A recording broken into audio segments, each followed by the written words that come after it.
Birinci sualdan başlasaq. Verilən təsvir hansı üsuldur və nəyi əks etdirir? Verilən üsul areal üsulu da ola bilər və yaxud da kartoqram üsulu da ola bilər. Variantlarda areal yoxdur, kartoqram var. Kartoqram üsulun xüsusiyyəti isə coğrafiya xəritəsi ilə diaqramın birləşməsidir. Xeyr, bu karto diaqrama aiddir. Hər hansı göstəricinin ərazi daxilində dəyişməsi, bəli, hər hansı göstəricinin ərazi üzrə vizual dəyişməsini əks etdirir. Kartoqram C variantı doğru olar.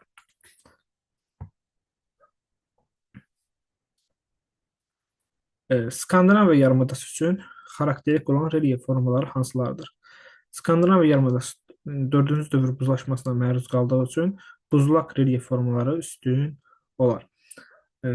Karst mağarası yeraltı sulardır.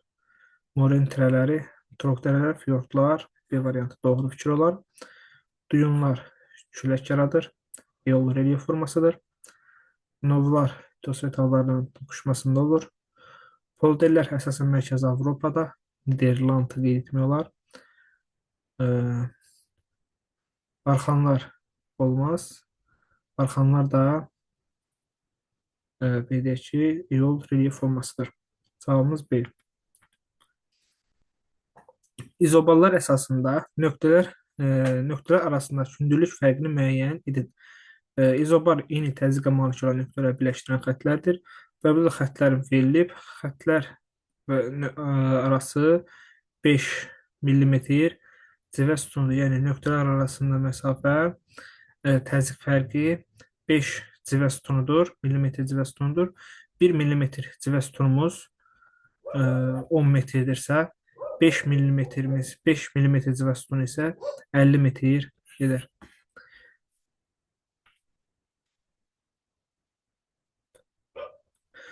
Növbəti suala baxsaq.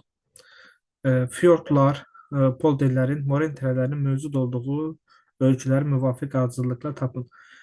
Fiordlar Norveç olar. Polderlərə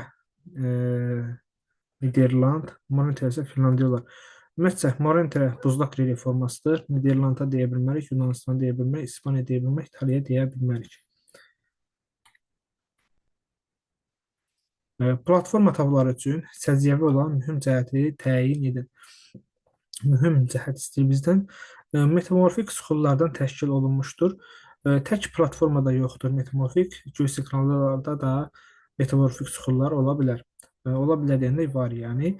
Kristallik növrənin alt qatıdır. Xeyr, kristallik növrənin alt qatı deyil. Elə kristallik növrə də platformaya aiddir. Filiz fayda qazıntılar ilə zəngin olur. Tək platformada yox, geosinkronlarda da filiz fayda qazıntı zəngin olur. Süxurlar qırışıq yatım formasına malikdir. Bu geosinkronala aiddir. Platformada süxurlar üfüqi lay şəklində yatır. Bəli, E variantı doğru variantdır. 6-cı suala baxsaq. Relyef formalarına uyğun gələn, müvafiq olaraq Asiya, Avropa və Cənubi Amerikada yerləşən coğrafi obyektləri müəyyən edin. Birdə Asiya olmalıdır. Asiya. 2-də Avropa. Üçdə isə Cənubi Amerika olmalıdır. 1-in hündürlüyü 200 metrə qədər, yəni ovalıqlar ola bilər. 2-in hündürlüyü 500 metrə qədər, yəni yüksəkliklər ola bilər. 3 metr isə 500 metrdən çox, yəni yayla ola bilər. Burada baxsaq, ümumiyyətcə Asiyada yerləşmir Almaniya, Polşa, B variantı gedər. Daha sonra Amazon yerləşmir Asiyada gedər. Daha sonra Avropa gələr. Avropada yerləşmir Orta Sibir. Anadolu yerləşmir, B-də gedər. Şərqdə bu valda qalar. Cənubi Amerikada yerləşmir, Colorado gedər. Cavabımız D variantı qalır. Qərbi Sibir Asiyadadır, hündürlük 200 metrədə, bəli, ovalıqdır. Avropada valda yüksəklikdir, bəli, 500 metrədə hündürlük var. Cənubi Amerikada isə Qvineya, bəli, yayladır, 500 metrdən yüksək hündürlüyü var. D variantı doğru olar. Ölçülərə uyğun gələn zirvələri seçin. Norveçdə E, Qalxpıkin zirvəsidir. Skandinaviya dağlarının ən hündür zirvəsi. B. İranda Dəmavədi götürmək olar. E, Elbrus dağlarının ən hündür zirvəsi. Daha sonra Tacikistanda İsmail Somonu pikin götürmək olar. Türkiyədə Ağrı dağıdır deyib. B, C, A, B, C, H haradadır? B, C, A, B variantında var. Növbəti suala baxaq. Çayların gətirdiyi allüvial çöküntülərlə örtülmüşdür. Regionun şimalında böyük və kiçik Xinqan dağları yerləşir. Ərazidə hali məskunlaşması sıxdır. Bu ifadən hansı düzənlərə aid olduğunu tapın. Tibet yaylasında hali sıx deyil, Qobi yaylasında hali sıx deyil. Dekan yaylası qan qovalığı hali sıxdır, amma Dekan yaylasının qan ovalığının şimalında böyük və kiçik Xinqan dağları yoxdur. Böyük Çin düzənliyi isə şimalında böyük və kiçik Xinqan dağlarıdır və halidə sıx məskunlaşmışdır. Verilən sxemə uyğun yaranan relyef formasını müəyyən edin. Verilən sxem hər iki litosfer tavasının toxuşma sərhədidir və hər iki litosfer tavası materik tiplidir və kolliziya zonasıdır. Kolliziya, iki litosfer tavasının toxuşmasına kolliziya zonası deyilir. Kolliziya zonasında olan relyef formasını götürməliyik. Himalay dağları, bəli, Himalay dağları kolliziyadadır. Ant dağları subduksiyadadır, olmaz. Kordilyer dağları subduksiyada olmaz. Böyük su harici dağları litosfer tavalarının sərhəddən kənardır. Orta okean sıra dağları isə divergent sahəyə uyğun gəlir. Cavabımız A olar.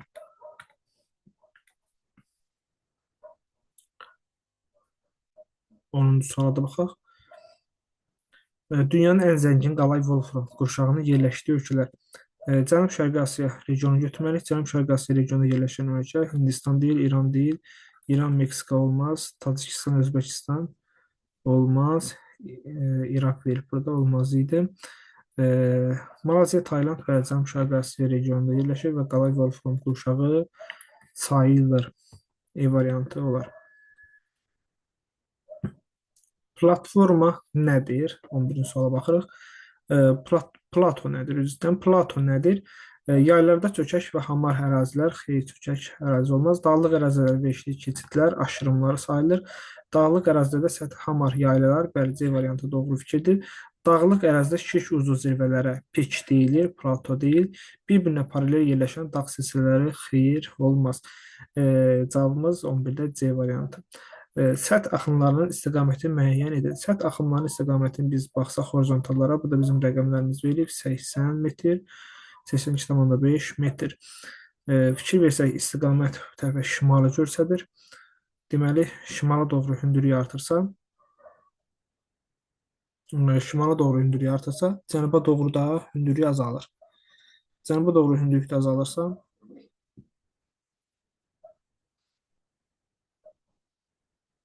cənuba doğru hündürlük azalırsa, şimaldan cənuba B variantı olar. Yox, B variantı deyil. Burada fikir versək, istiqamət bu cürdür. Çayın axım istiqaməti. Yəni, şimal-qərbdən, belə deyək, şimal-qərbdən cənub-şərqə doğru yamacın meyliliyi var.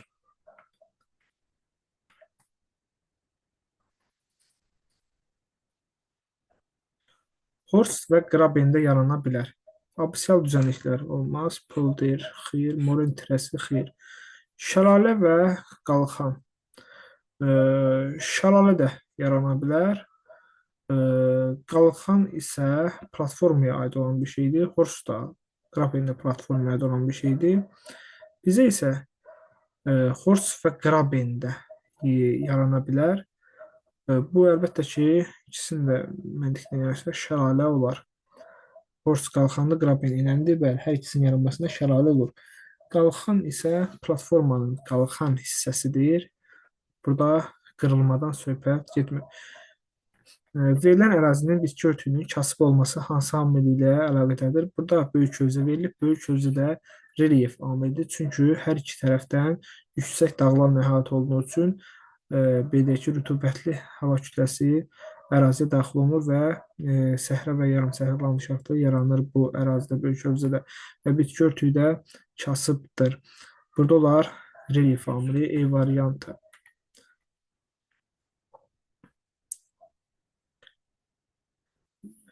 Əhəq qartibesi Darfur massivləri üçün səciyyəvi cəhəti müəyyən edin. Relyefin əmələ gəlməsində endogen proseslər fəal iştirak edir. Xeyr, eksogen qüvvələr fəal iştirak edir, çünki bunlar şahid dağlardır. Şahid dağlarda isə fiziki aşınma üstündür və fiziki aşınmadan sonra da eol relyef forması, yəni belə deyək, külək burada fiziki aşınmadan sonra küləkdə öz işini görərək dağları belə ki, parçalayıb şahid dağ halına salmışdır. Burada belə deyək ki, eksogen qüvvələr daha fəal olar. Şahid dağlar geniş gəlmişdir. Bəli, 2 olar. Eksarasiya nəticəsində yaranır relyef formaları üstünlük təşkil edir. Xeyr, buzlaqlar üstünlük təşkil etməz. 1, 3 gedər. Daha sonra hündürlükləri 2000-3000 metr arasındadır. Əhalinin məskunlaşması zəifdir. Bəli, əhali məskunlaşması zəif olar. Qədim dövrdə Qərbi və Şərqi Afrikanı birləşdirən yollar bu ərazidən keçmişdir. Niyə yayladan keçsin, düzənlik yol olar? Burada 4-ü də düz götürür. 4-ü nə üçün düz götürür? Kitabda təşkil istifadə olunan cümlədir. Hündürlükləri 2-3000 metr arasındadır. Əslində isə hündürlükləri 2-3 metr belə deyəndə ki, cümləni hündürlükləri 2-3000 metrdən çox olsaydı, yazılsaydı daha məntiqli olardı. Sadəcə dərslikdə istifadə edən cümlədir. Burada fikir versək, əhəq qartibesli 3000 metrdən artıq zirvələri var deyə bilərik. Hətta Darfurun da 3000 metrdən artıq zirvəsi var.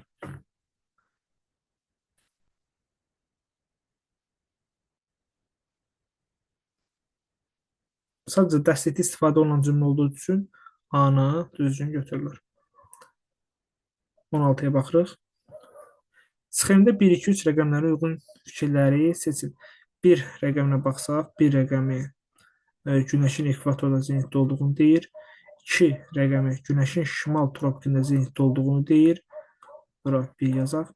3 rəqəmi isə günəşin cənub tropikində zenitdə olduğunu deyir.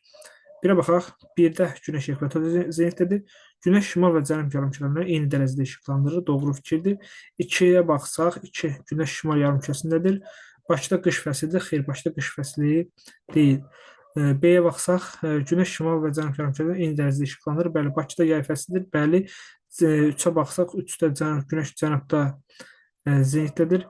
Cənub qütbündə qütb gündüzlərdir. Bəli, günəş cənub yarımkürəsində zenitdə olduğu üçün bu fikirdə doğru götürmək olar. Növbəti suala baxaq. Növbəti suala X məntəqəsində obyektlərin kölgəsi cənub-şərqə düşür. X məntəqəsində kölgələrin X məntəqəsində obyektin kölgəsi cənub-şərqə düşür. Cənub-şərqə düşür. X məntəqəsində cənub-şərqə düşür deyirik. X məntəqəsində günəş kölgə cənub-şərqə düşür. Günün kölgə cənub-şərqə düşürsə, günün müəyyən vaxtını tapaq. Günəş çıxır şimal-şərqdən. Günəş şimal-şərqdən çıxırsa, günəş şimal-şərqdən çıxırsa, kölgə düşəcək birinci olaraq cənub, bir də günəş şərqdən çıxır. Günəş şərqdən çıxır. Amma məsələn, yayda bizdə günəş şimal şərqdən çıxır. Cənub, günəş şimal şərqdən çıxır. Şimal qərbdən batır və batan zaman kölgənin istiqaməti cənub-şərqə düşür. Əgər ona nəzərən fikir etsək, gün batmazdan əvvəl günortadan sonra götürmək olar. Günortadan sonra fikrin götürmək olar. Çünki günəş çıxan zaman, günəş birinci, tutaq ki, heç bir ərazi deyil. Heç bir ərazidə deyil. Günəş ya şərqdən çıxmalıdır, ya şimal-şərqdən çıxmalıdır, ya da ki, cənub-şərqdən çıxmalıdır. Çıxan zaman bunlardır. Və onda günəş günortadan əvvəl gedər. Çünki bunların kölgəsi bu tərəfə düşər də. Günortadan əvvəl gedər, səhər gedər. Gecə yarı ümumiyyətlə kölgə olmur. Günortadır. Günortada kölgə e, ya kölgə olmaz, ya kölgə şimal göstərər, ya da ki, kölgə cənubu göstərər. Bu variantda gedər. Yəni ona görə də cavab C variantı qalır.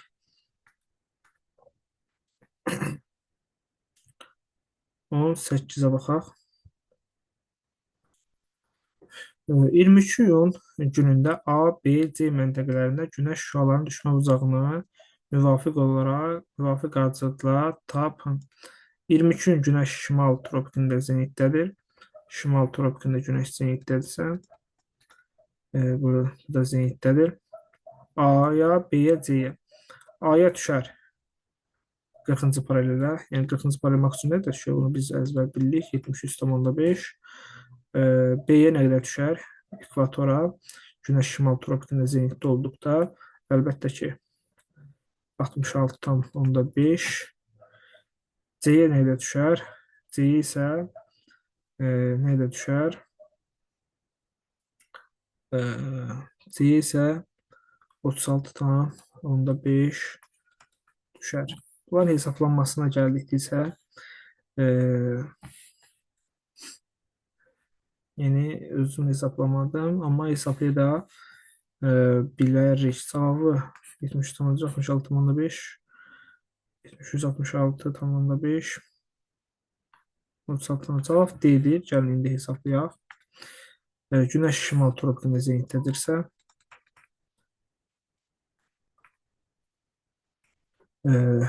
Bakıya düşmə uzağını taparıq. Bakı ilə şimal tropik arasında nə qədər məsafə var?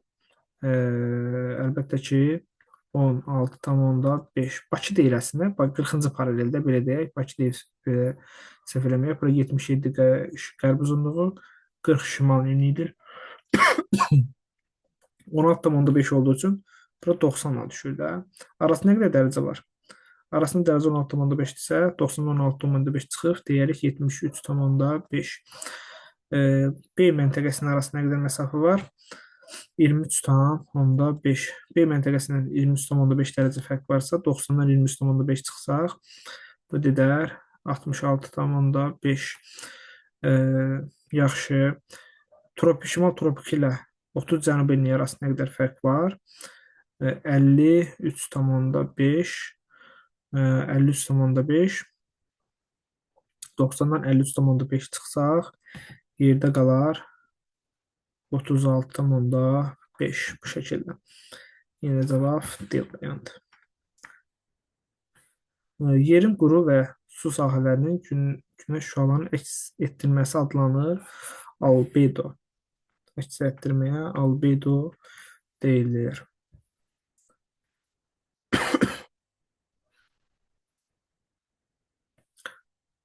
20. İqlim diaqramına aid olan əlamətləri tapın. İqlim diaqramına baxsaq, temperatur 12 25 arasında dəyişir. Dərslikdə istifadə olunmuş diaqramdır. Mülayim iqlimə aiddir. Yəni bu temperatur gedişatına da baxsaq, biz bilərik ki, bu mülayim iqlimdir. Mülayim iqlimin Moskva şəhəri üçün verilən iqlim diaqramıdır. Moskva şəhərində temperatur gedişi bu cürdür. Mülayim iqlim, Moskva şəhəri.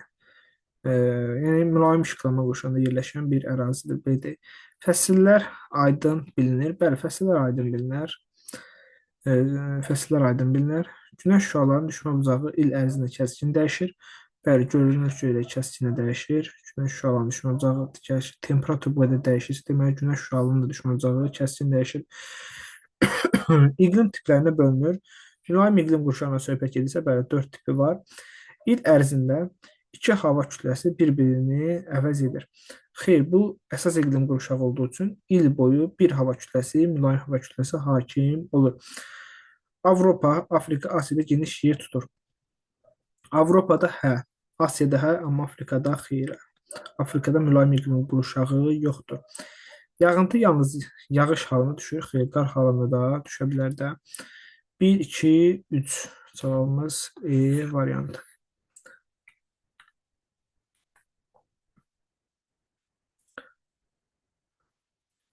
Greenwich meridianından keçmək ilə Greenwich keçək onda çəkdik.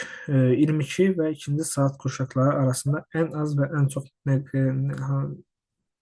neçə dərəcə var. 22-ci saat birinci bunların ortaq nöqtəsini tapaq.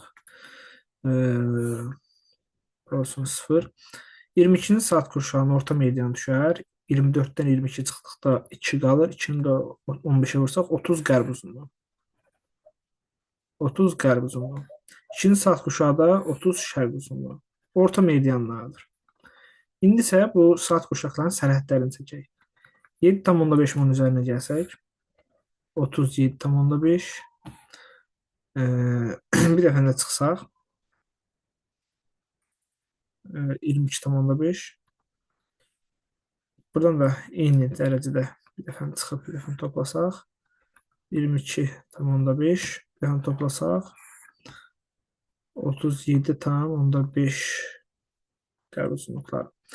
Bizə deyir ki, bu saat qurşaqları arasında ən az bunları götürərik. 22 ilə buranı götürərik. Ən az 22,5 ilə 22,5 toplasaq 40 edir, 45 edir. 2 variant da var. Bir də ən çox da qıraqdakıları götürərik. 37,5 ilə 37,5 toplasaq bu edər 75. D variantı düzgün cavabdır. Suvarmada istifadə edilməyən çaylar. Suvarmada istifadə edilməyən çaylar ekvatorial iqlimin çayları olar ki, orada il boyu rütubət var deyə suvarmaya ehtiyac yoxdur. Bir də ki, belə deyək ki, soyuq ərazilər, rütubətlənmə misalının vahidə yaxın olan əraziləri, yəni soyuq əraziləri bir sözlə götürərik ki, orada suvarmaya ehtiyac yoxdur. Çünki iqlim soyuq olduğu üçün əkinçilikdə inkişaf etmir və orada suvarmaya ehtiyac olunur. Baxaq görək, Nil çayı suvarmada geniş istifadə olunur. Yansız içində suvarmada istifadə olunur. Dəzlə çayı istifadə olunur. Yayda istifadə olunmaz. Qışda isə subekvatorial iqlimdə yerləşdiyi üçün qışda yağıntı yağmır və istifadə oluna bilər. 1, 4, 6 yanlışdır. 1, 4, 6-nı çıxsaq, yerdəki 3, 5, 7, 8, 2-ni götürərik. Yəni Obdur, Peçoradır, Amurdur, Amazondur, Lena çayları suvarmada istifadə edilməyən çaylardandır. B variantı. Seslərə aid olan əlamətlər. Tikintisi baha başa gəlir. Bəli, tikintisi baha başa gəlir. Qiymətli xam mal tələb edir. Xeyr, tikintisi baha başa gəlir. Xam mal ehtiyac yoxdur, orada su ilə özü işləyir. Təbii şəraitdən asılıdır. Əlbəttə ki, dağlıq ərazilərdə təbii şəraitdən asılı olur. Tükənən, bərpa olunan ehtiyatlardan istifadə olunur. Tükənib bərpa olunan ehtiyatlardan istifadə olunur. Əlbəttə ki, su tükənəndir. Tükənən və bərpa olunan ehtiyata aid edilir. Təbii şəraitdən asılı deyil, yanlış olar.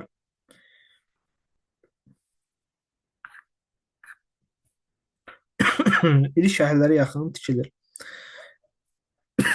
Məqsəd iri şəhərlərə yaxın tikilir deyə səhv olar. Çünki su ambarları su olan yerdə məcbur deyil ki, orada şəhər olsun. Məsələn, elə su ambarları vardır ki, o şəhər yerlərindən uzaqda olur, dağlarda olur, yüksək, yəni milliliyi çox olan çayların üzərində tikilir su ambarları və yaxud da seslər və yaxud da hər hansı çayın qarşısına keçərək su ambarı halına salınır və su anbarı suyun təzyiqini artıraraq orada SES tikilir. Yəni əsas SES-in tikilməsində dağ çaylarında meyillilik çox olan çaylar götürülür. Yəni şəhərə meyillilik yox, şəhərlərə meyillilik yox, çayların meyilliliyi olan yerlərə üstünlük verilir SES-lərdə. Cavabımız 1, 3, 4 olar. C variantı.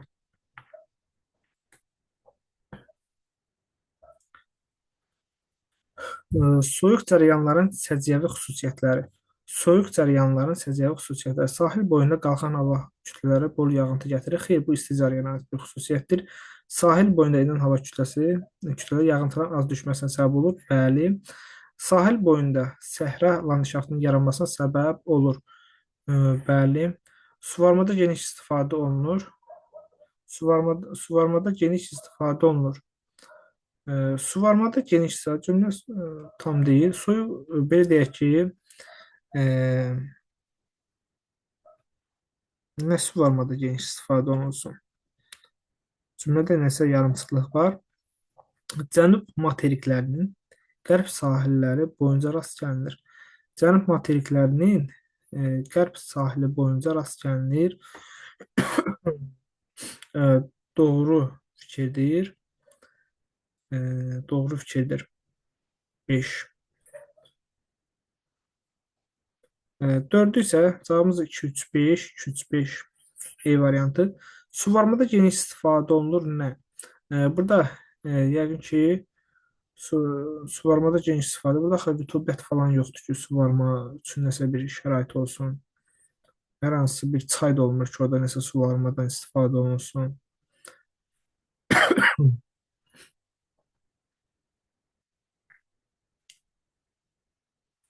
4-dən belə səhv olar.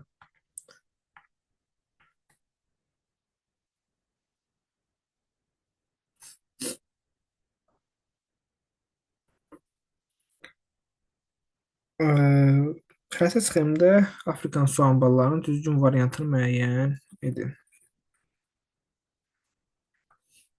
1 rəqəmi ilə Qana ölkəsində Volta su anbarı qeyd etmək olar. Volta çayının üzərində deyiləm. 2 rəqəmi ilə Nil çayı üzərində Assuan su anbarını qeyd etmək olar. B, A.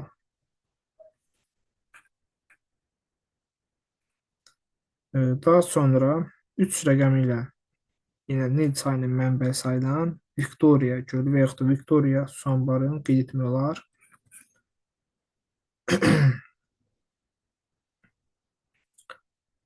Daha sonra 4 rəqəmi ilə Kabara, 4 rəqəmi ilə Kabara, 5 rəqəmi ilə də 5 rəqəmi ilə də Kabara, Basa su anbarı Zambezi çayı üzərində qeyd etmək olar. Kabara, Basa 5-də qeyd etmək olar. C, E variantları.